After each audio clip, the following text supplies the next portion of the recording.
Максимум производителност и минимум разходи е това, към което се стреми всеки фермер. Представяме ви няколко машини, които отговарят на тези условия. Още повече, че са носители на множество награди на престижни европейски изложения. Започваме с комбайна MF9820 Delta, който е обявен за машина на годината на изложението Агритехника 2009. Този красавец въплъщава силата на 496 коня, съчетавайки предимствата на традиционния барабанен и сламотръсен комбайн. Машината е уникална и с това, че е първият в света комбайн с системата селективна каталитична редукция, допринасяща за високата продуктивност плюс суперикономичност. Вършачната му система е високоинерционна, а иновативната му почистваща система се справя с големи обеми зърно, с изключително качество и ниска мощност.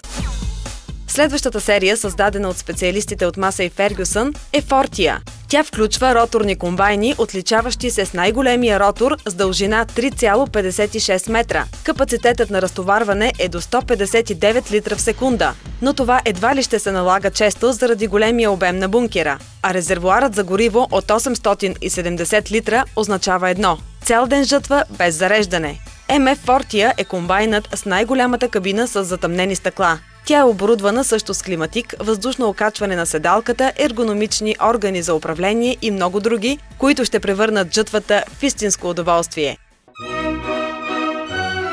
Със следващата серия комбайни Центора можете да сте сигурни, че ще приберете реколтата, дори когато природата е против вас.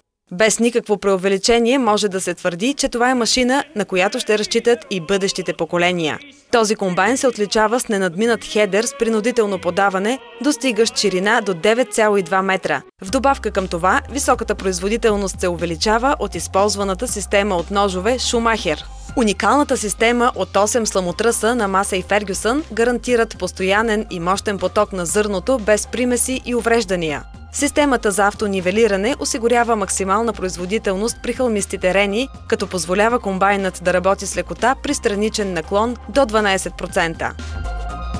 И ако това не ви стига, вижте моделите от серията Бета, които са конструирани в съответствие с най-високите съвременни стандарти за максимална издръжливост и дълъг живот.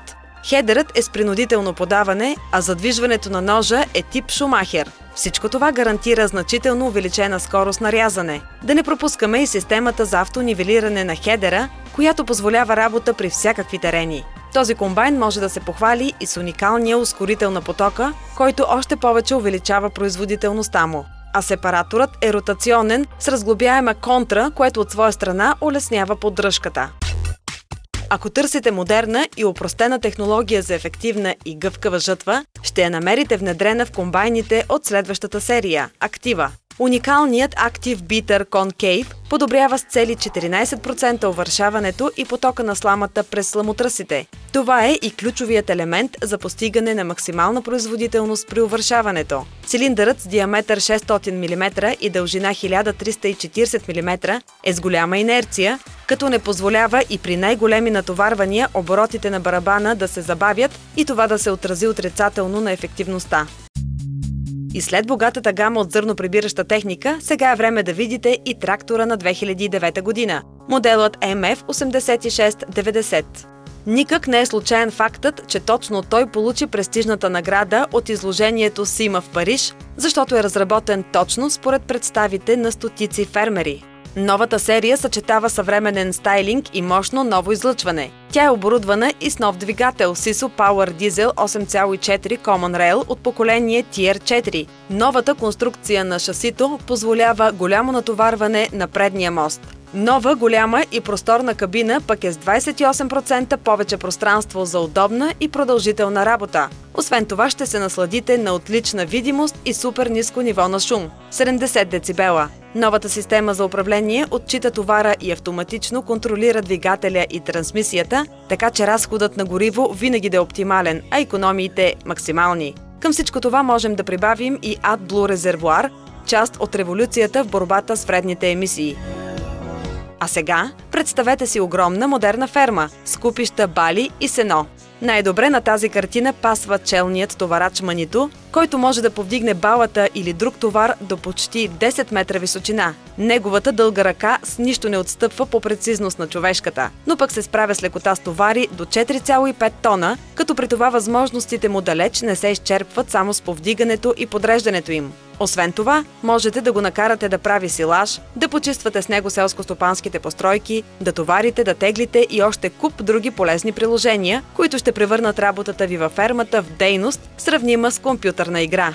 Нека не пропускаме и фантастичната маневреност, която се осигурява от възможността и 4-те колела да променят посоките си. Така машината може буквално да се движи настрани или пък ако завива, радиусът да е сведен до минимум. Да не говорим, че задвижването е 4x4, което му гарантира проходимост при всякакви терени.